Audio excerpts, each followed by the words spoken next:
Assalamualaikum warahmatullahi wabarakatuh. Halo, perkenalkan nama saya Rizky Fitri Wijayanti, NPM 19012010-239. Saya dari jurusan Manajemen UPN Veteran Jawa Timur. Nah, pada video kali ini saya akan membahas tentang PT Bulan Sabit yang bergerak di bidang industri makanan dan minuman atau yang dikenal sebagai food and beverage. Diketahui PT ini telah melakukan ekspansi bisnis yakni pada 3 pulau besar yang ada di Indonesia. Yakni yang pertama ada Pulau Kalimantan, Pulau Sumatera, dan Pulau Sulawesi. Yang masing-masing dari ketiga cabang ini dipimpin oleh seorang general manager. Nah, tugas saya di sini yakni saya bertanggung jawab sebagai salah satu general manager di kantor cabang tersebut dengan tugas atau tanggung jawab yakni melakukan pelaporan perkembangan dari kantor cabang selama 3 bulan terakhir. Nah, laporan-laporan yang akan saya berikan yakni meliputi manufacturing produk, penjualan, kemudian laporan keuangan. Dalam melakukan pelaporan tersebut, saya dibantu oleh salah satu aplikasi penunjang pekerjaan, yakni aplikasi Odoo. Nah, yang pertama di sini kita bisa mulai pada manufacturing product. Yang pertama di sini ada perencanaan produk, yakni kita bisa merencanakan produk-produk apa saja yang akan dijual pada kantor cabang PT Bulan Sabit. Yang kedua, kita bisa list kebutuhan bahan baku yang digunakan untuk produksi. Kemudian yang ketiga, kita bisa melakukan pembelian bahan baku. Yang keempat, list pemesanan bahan baku. Dan yang terakhir, ada pemantauan stok. Kita mulai pada yang pertama, yakni perencanaan produk. Nah, pada perencanaan produk, kita bisa klik menu persediaan pada dashboard Odoo. Untuk menginput suatu produk baru dalam aplikasi Odoo perusahaan, maka kita bisa mengklik produk di sini, kemudian buat baru. Lalu setelah itu akan muncul tampilan seperti ini. Kita bisa mengisi nama produk. Di sini saya misalkan yakni nama produknya yogurt koko dan di bawahnya ada checklist dapat dijual atau dapat dibeli. Nah, kalau misalnya produk ini adalah produk yang dapat dijual oleh perusahaan, maka kita bisa klik yang dapat dijual.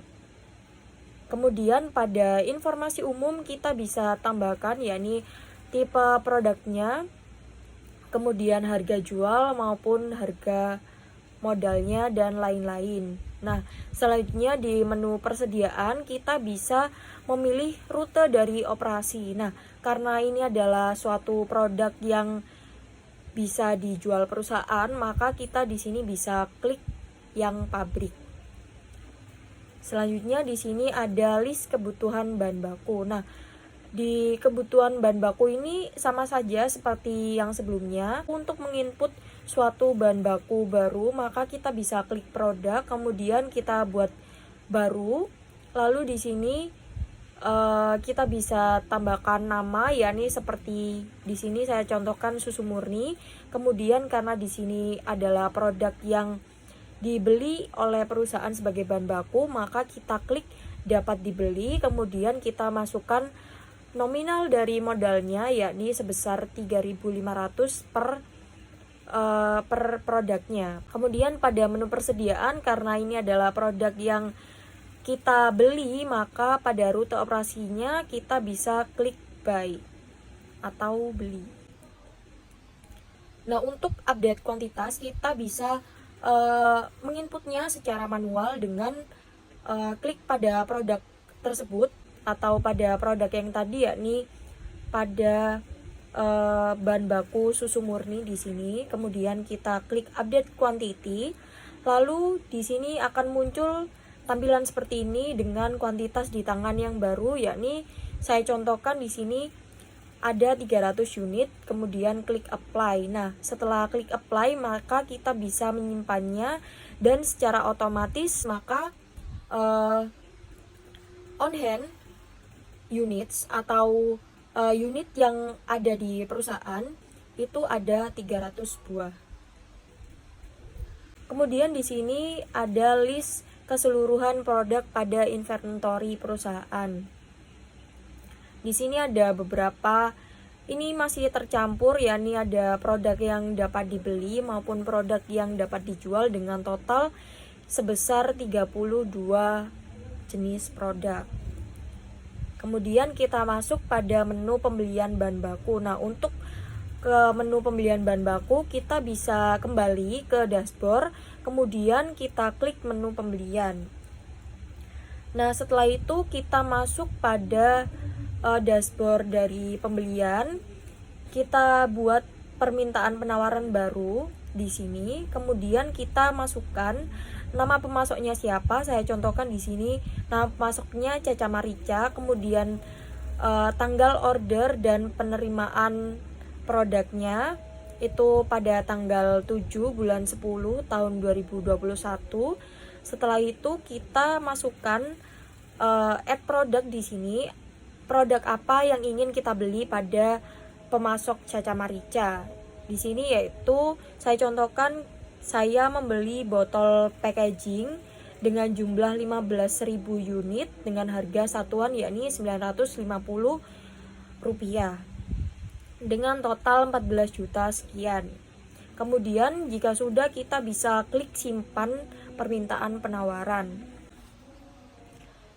Nah, untuk mengajukan pembelian dengan mengirimkan laporan permintaan pada perusahaan tersebut, maka kita bisa mengirimnya lewat email dengan ini send by email, kemudian kita klik simpan. Setelah kita masukkan email dan ponsel, lalu kita di sini akan disuguhkan kompos email dengan penerima yakni Caca Marica dengan judulnya yaitu PT kita, yaitu PT Bulan Sabit, serta ini ada lampiran dari file, kemudian kita bisa klik kirim. Nah, di sini ada konfirmasi order. Nah, setelah produk tersebut sudah masuk di perusahaan, maka kita bisa klik konfirmasi order. yakni di sini ada konfirmasi order. Selanjutnya bisa klik receive product yang artinya produk sudah diterima. Di sini maka akan muncul tanda seperti ini, receive one. Kemudian kita masuk pada pembayarannya. Di sini ada menu validasi, maka kita bisa klik menu validasi. Kemudian di sini ada tulisan segera transfer dan kita klik apply, maka akan tertulis di sini pada permintaan penawaran yakni Caca Marica dengan ini selesai tulisannya. Nah, di sini ada list pemesanan bahan baku selama 3 bulan yang dilakukan oleh perusahaan cabang PT Bulan Sabit. Nah, di sini dicontohkan ada 2 hingga 11 invoice dari pembelian. Kemudian kita masuk pada pemantauan stok. Untuk pemantauan stok, maka kita bisa kembali ke dashboard dan pilih menu persediaan.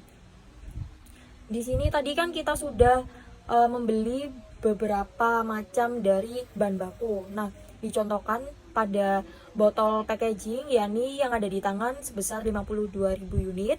Kemudian gula itu di tangan ada 52.500 unit dan lainnya. Ini unitnya ini sangat banyak karena memang ini adalah total dari pembelian bahan baku selama 3 bulan.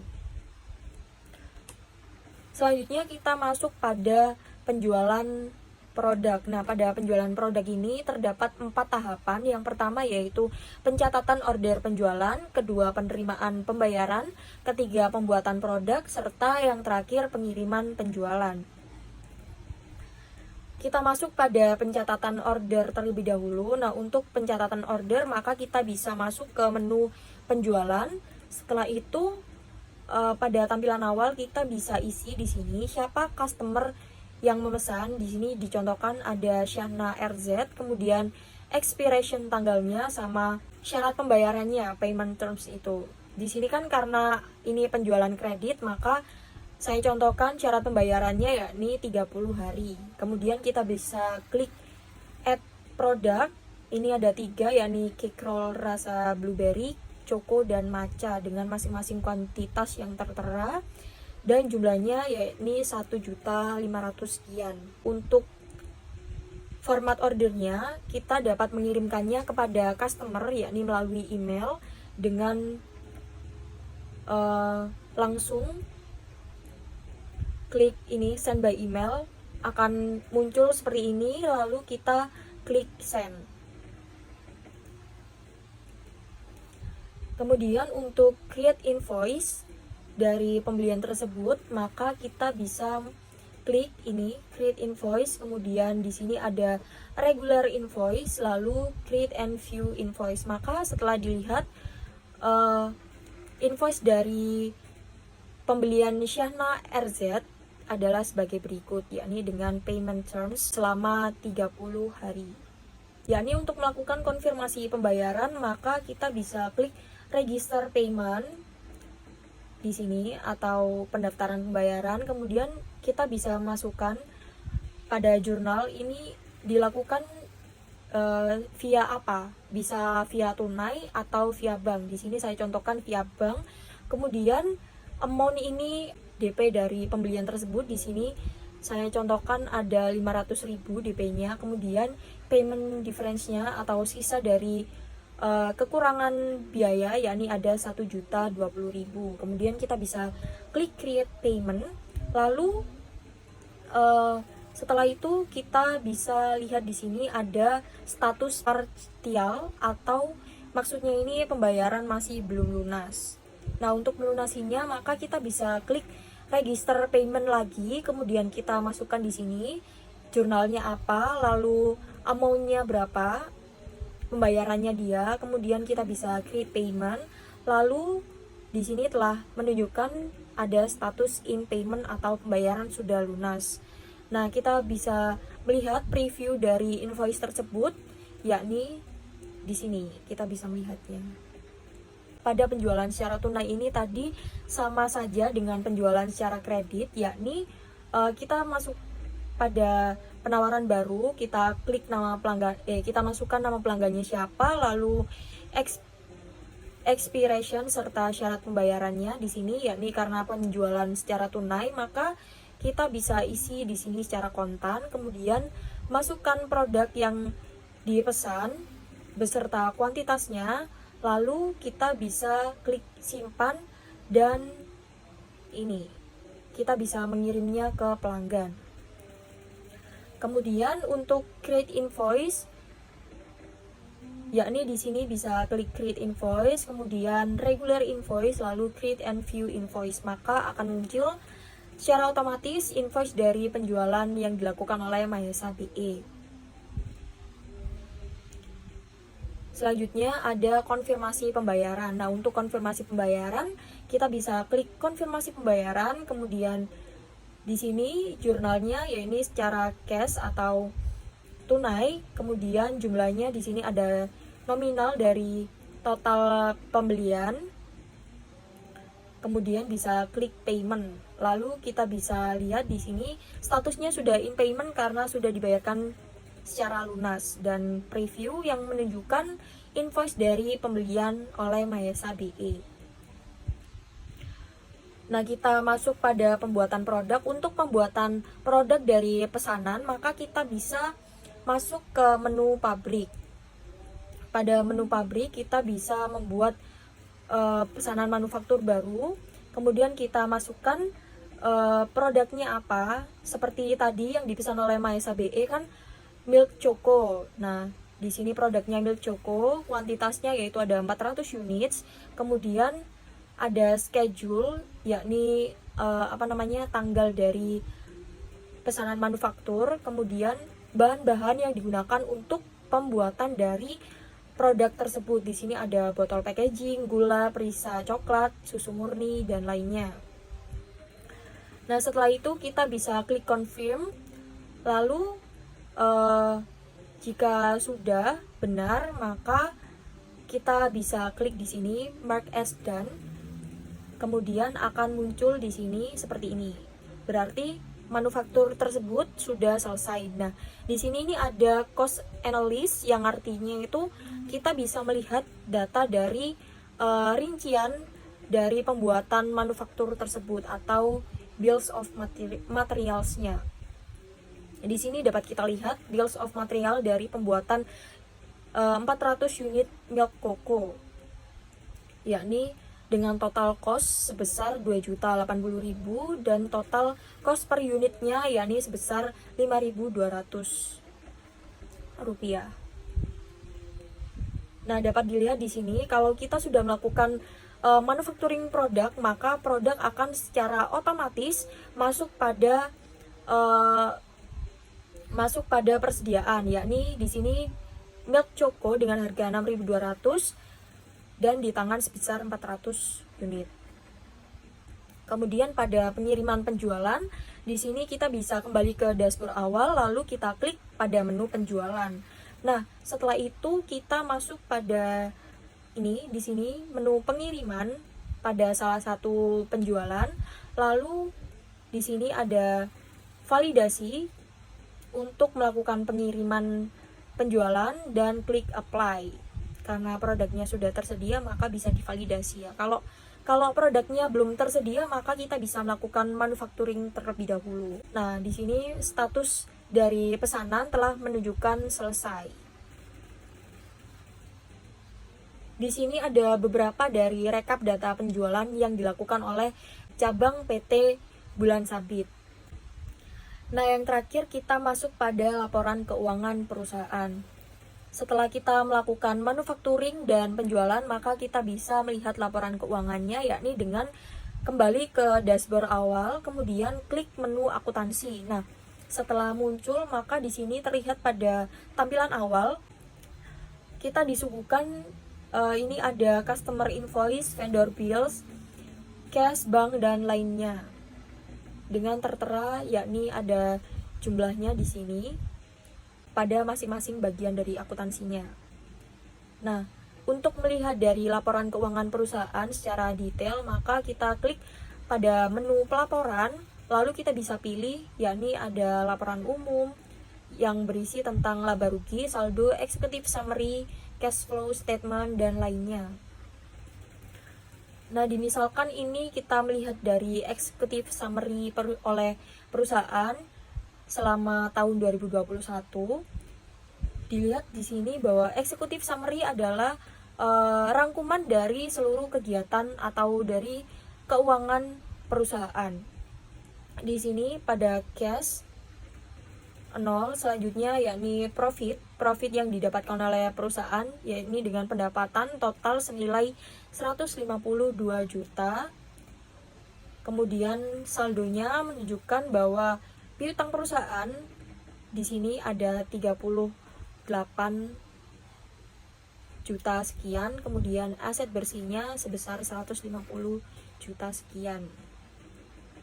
Kita masuk pada ini, contohnya konsolidasi jurnal dari perusahaan cabang PT Bulan Sabit. Nah, konsolidasi jurnal ini isinya yaitu tentang penjualan perusahaan yang dilakukan oleh baik dari